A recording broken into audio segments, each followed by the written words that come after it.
Today we are here with a brand new story which I have been so excited to read. I have had it recommended to me for months, but besides that, I've also seen it in the trending and have wanted to read this so badly.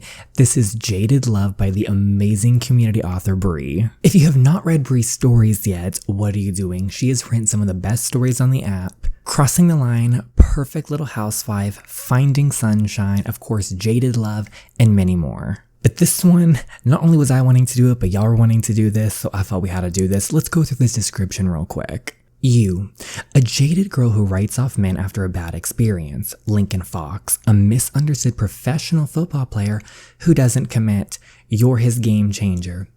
Is he yours? Well, we are about to find out here, so please go follow the amazing author Bree. Her Instagram is in my description box down below. Be sure to hit that like button, subscribe if you haven't already, and let's start the drama.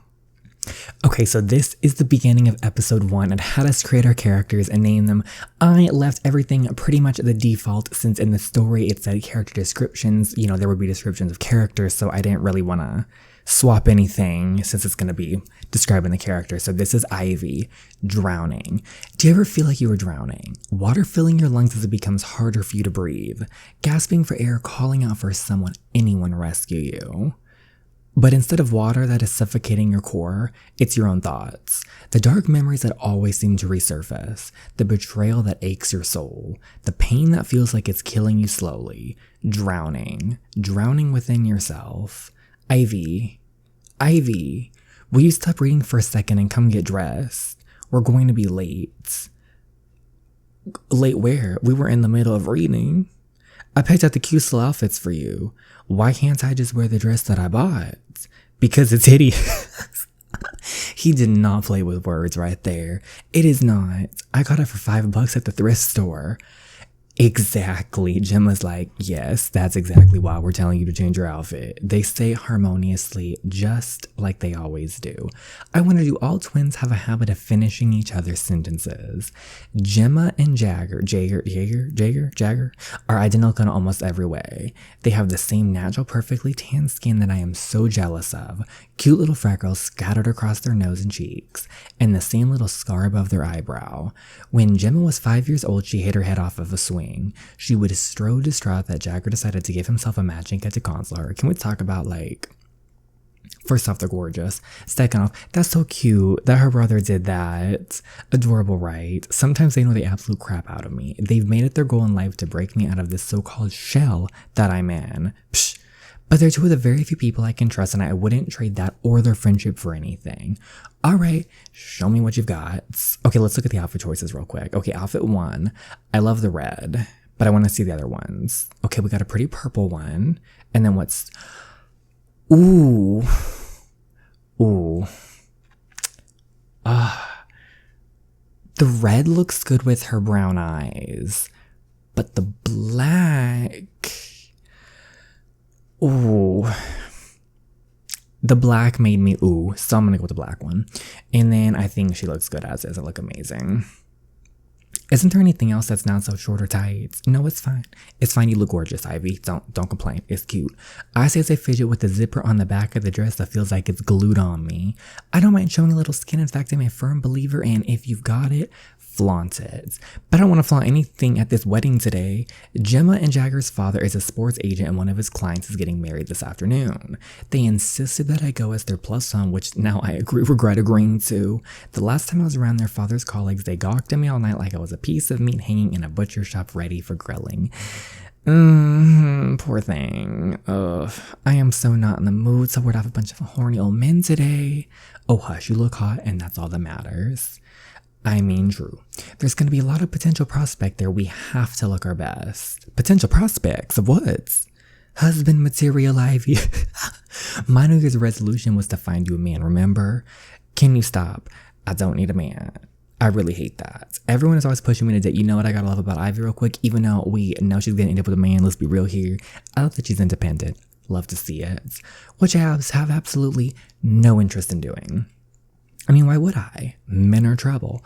Men equal heartache, yes. Plus, it is so crazy that a woman could be happy and single. It's so crazy that a woman is more interested in falling in love with herself rather than wasting time on something that will inevitably end in heartbreak. You know what though? Ivy has a good head on her shoulders. I see those overthinking wheels turning in your head. What's wrong? Nothing. I just don't want you guys setting me up with anyone at this wedding. I'm not boy crazy like you two. I can be happy without someone, Jag. Yes, you can, but we both know that's not the reason you're so against the opposite sex. It's because of. Can we not talk about that now or like ever? About what? I want to know the tea. Can we just go? I thought we were running late. Oh, she was not wanting to talk about that, and they knew. They knew. So now we're at the little event. Let's see. Oh, the bride is getting it on down there, but so are we. The wedding ceremony was pretty boring. I mean, it was filled with love and passion and all that other bullshit. If you're into that kind of stuff, you probably would have enjoyed it. Gemma, Jagger, and I darted to the dance floor as soon as we heard our jam blast through the speakers. We've been dancing our little asses off ever since. You know what? They made the party fun, though. The wedding ended up being good for them, I guess. I'm usually not someone who cares about what anyone thinks of me, but I feel like someone is watching me. I feel someone's eyes on me. All over me. Weird. Oh well, that dessert table is calling my name right now. She doesn't care. We need desserts. Period. I'm gonna get some wedding cake. But who's watching us? Who is staring at us, though? Who do we need to kick? I found a little secluded area in the back of the reception. It's the perfect place for me since I prefer to stuff my face in peace. We went a little privacy to eat. Not bad. Is this seat taken? And here we have Lincoln, this other star in our story. First off, he's a little haughty. I love his appearance, so a deep, strong voice startles me. I look up to this very, very tall man who is looking down at a very, very short me with an amused smirk playing at his lips. I think we found the culprit of who was staring at us. Something twinkles in his eyes as I stare at him for a moment too long. No. You can sit, I guess. Whoa, he's attractive. Like, super duper attractive. Like, oh my god, my panties are dropping active. Attractive, active. I mean, one of the two. I can't help but take notice of his icy blue eyes. Damn, those could freeze a girl's heart, but not before his intense fiery gaze burns a hole through your soul. He has beautifully tan skin that looks as if the sun came down and placed gentle kisses all over his body. He's built like a tree. Well, is he though? Is he built like a tree? We'll have to find out a little later. He has a little dimple that pokes out when he smirks. I can say with 100% certainty that this is the first man I've ever gawked at. I mean, how could I not? He's gorgeous. Not that it matters, he's just a hot guy. Who cares? They're a dime a dozen, right? I decide that it's best to ignore the attractive stranger and go back to stuff in my face. See, we've known she's had the best head on her shoulders. What's your name? Ivy. And do you have a last name, Ivy? The way he says my name makes my core quiver. He made sure to enunciate every letter, every syllable, like he's tasting it, like he's tasting me. Oh, we moving fast. He's ready to taste. Sinclair. Ivy Sinclair. There he goes again, tasting my name. I have to hold myself back from yelling at him to stop doing that. I'm Lincoln Fox. Nice to meet you, I guess. We're like, do we care? No. A confused expression crosses his face as he watches me intensely. I think he expected us to know who he was. We don't care, though. Too intensely. It makes me squirm in my seat. She's like, actually does look kind of all cute, all perplexed like that. She's gonna be... Okay, we're going through a lot of emotions here. She's laughing. What's so funny? You don't want to know. Try me. Okay, you see those two over there? I subtly point in the direction of a couple on the other side of the room who just ran out of the bathroom looking very flustered. They definitely just got back from the bathroom. His eyes widen and his mouth falls into an O shape. That was probably the last thing he thought was going to come out of my mouth. Whatever, I tend to like a filter sometimes. How can you tell? Well, just look at them. Her cheeks are all rosy, makeup smudged, hair a mess, and his pants are still unzipped. I mean... you just know at that point. Okay, they had a cute little interaction though. Is he okay? Has his shit malfunctioned? Why is he looking at me like that? It's weird. She's still eating though, she don't care. You should get some cake, it's really good. I can tell you have some frosting on your cheek. I give him an embarrassed half smile as I stick my tongue out and lick the rogue frosting off the side of my cheek. I watch his eyes fall to my mouth, watching my every move. The edge of his lip twitches up into a smirk as he licks his bottom lip. A moment later, he shakes his head and looks away. So, are you around here? Are you from around here, Ivy Sinclair? Born and raised. Do you go to Washington State? No, I tried the college thing but realized it wasn't for me. I work at the bookstore downtown. I try to avoid his icy stare as he studies me for a minute. He looks at me like he's never seen a woman before, like I'm something fascinating. Boy, is he wrong. I glance around the room looking for Gemma and Jagger. A second later, I spot them from across the room. What the hell is their problem? Gemma's mouth is dropped almost to the floor, and Jagger is excitedly clapping his hands together, mouthing something along the lines of, yes, bitch, get that D. Are you alright? Yeah, would you excuse me for a second? We gotta go. We gotta find out what everyone's looking at. He's sitting there like, he got a little smile on his face. He's hyped to be talking to her. Are you two alright? Do you know who you were just talking to? He said his name is Lincoln, I think. That's Lincoln Fox. What a unique middle name.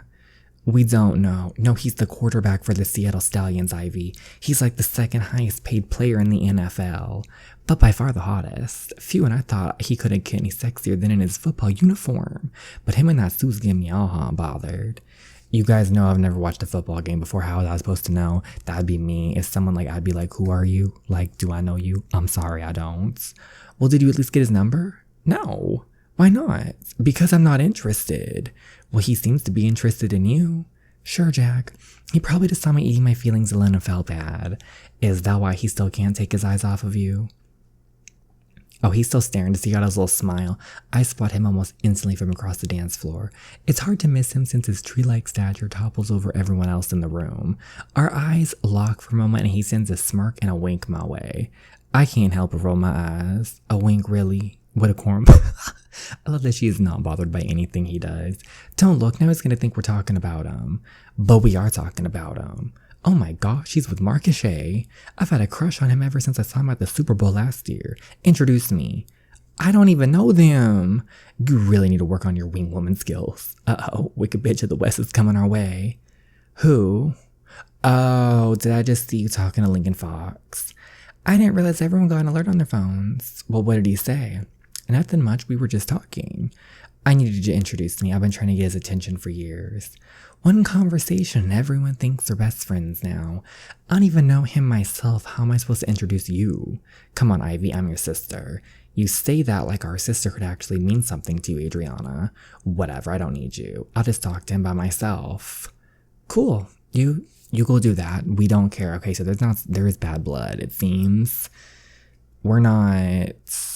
It does not seem like we are. Can we please just go back to dancing and having a good time? I'll be right back. Forget them, I'm all yours. You always come through for me, Jag. Okay, so they can have fun on the dance floor at least. And have a good time. But what's happening over there with little Lincoln Fox? Please, Ivy. We'll leave right after. It will only be a minute. Well, it might be a little more than a minute. Okay, so this is Marcus.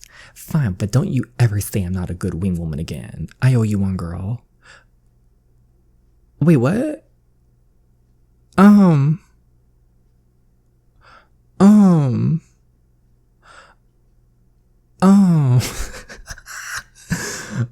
we gotta love it. There she is. The girl who I now know as Ivy Sinclair is quite something. She intrigues me. The second I saw her enter the wedding, I couldn't remove my eyes from her. She's absolutely gorgeous. Drop dead gorgeous. I wish to examine her. I need to really see her, if only for a moment. Are you waiting for the men's room? This is occupied. I'm sorry. Oh no, my friend is hooking up with some guy and wanted me to keep lookouts. Oh, she's breathtaking. Fierce but fresh, like an orchid growing in a forest ready for plucking. She has those little stubborn strands of hair floating around her face that are just begging to be tamed. Hopefully by me. She has curves for days that my eyes can't help but greedily take in. I have to remind myself to stop staring every so often, but I can't help it. She stuns me. With her cat-like eyes and are sexy, sleek, with the longest lashes I've ever seen. They hold something wild within them. Is that sadness? Oh, Ivy Sinclair, what could have you so sad? For some odd reason, I desperately want to fix that. Oh, she takes a step backwards as I try to eliminate the space between us. Hold up. Hold up. I chuckled lowly to myself at her reaction. That has never happened before. Women are usually the ones pushing to get closer to me. How fascinating. Lincoln? My eyes immediately drop to her mouth as I hear her sweet voice speak my name for the very first time. I have to hold back a groan as I watch her delicious pink lips form each letter. My name, oh, my battery's dying too. My name has never sounded so good before. Hearing it roll off her tongue that I'm sure tastes like candy is almost too much for me to handle. Oh dear. What is going on? I can't seem to figure it out. Someone is just entranced right now. There's just something about her. I decided to risk it and move closer, but I hear, oh, we're here in the men's bathroom. Ivy, come on. What? Before I realize what's going on, she's being dragged away by her friends. Wait. I yell at her. Why is our friend running out? I thought she went in with the dude she wanted. But she just keeps running. And a moment later, the silhouette of her delectable little body is gone. Oh my. Dude, where's your pants? She stole my watch. What? It's not funny, bro. That one was my favorite. Why would you steal his watch? I don't know. I just needed to. Girl. Oh, did I mention that Gemma has a bit of a stealing problem? Well, that's what she calls it anyway. She's actually a full-blown kleptomaniac. I don't get it. I mean, her dad's freaking loaded. The only reason they work at the bookstore with me is because he wanted to teach them that money is something you have to work for. But he still spoils them rotten. Gemma says she steals for the rush. But I call bullshit. That's the same poor excuse all kleptomaniacs give. It's stupid and risky as hell if you ask me. You just stole a Rolex from the Marcus Shea, Gemma. Seattle Stallions wide receiver. This isn't a pair of cheap earrings from Claire's. What if he reports you? Oh, please, he probably has like 10 of these at home. He won't miss it. I can't believe she just did that. Oh my gosh. That took a twist I was not ready for. I don't know what to think when she came zooming out of the bathroom either. Okay, so hey mom, when did you get home? Late last night. Mom is a flight attendant, so she's gone a lot. Her and I have a great relationship. Okay, good. She's been here for me when I needed her the most, and that's something I'll never be able to thank her enough for. She's a strong woman, the strongest I know. Dad is always away on business most of the time, which is actually code for I've left you for another woman. Disgusting. Mom doesn't want to believe it though, partially because Dad won't come right out and say it. He thinks paying the bills and calling every few months makes up for it. Mom pretends everything is fine, but I hear her crying in the shower almost every morning. Oh, I never bring it up. I think it would crush her even more to know that I know. If living in delusion is how she copes for the time being, then so be it. I won't be the one to break her heart. How was the wedding? You know what? It was better than expected. We had some fun drama. Did you meet anyone? Well, don't start. Technically, yeah, so I did have fun. I danced and ate lots of cake. I'm gonna get ready for work. Have a good day, honey. Okay, so things are cute. I love working at the bookstore. It's one of my favorite places to be. It's owned by the cutest little couple who've been married for almost 30 years. They're the sweetest. Since paper is a dying industry and people don't seem to understand the importance of reading anymore, we're never very busy. We usually talk and hang out until we get the occasional customer. When I work my shifts alone, I read. Reading is my peaceful place. It brings me solace. I can transport myself into a different world. I can live different lives. I can daydream. I can pretend that I'm not me. Oh, Ivy, what's wrong? I still can't get over that I made up with Marcus Shea and stole his. I can't get over that you robbed him. Says the girl who had Lincoln Fox drooling over her and still didn't get his number. Will you stop that? Even if I did have interest with being with someone, he would be the last person on earth that I would choose. Would he though, Ivy? Would he? How could you say that? He's just so yum. Who cares how attractive he is? I would never get involved with a guy like that. You're crazy. I would totally be all over that if I were you. What is this, another weird twin thing or something? I hear someone clear their throat from behind me, making my entire body vibrate. Oh no. Tell me, doll, what kind of guy am I? Oops.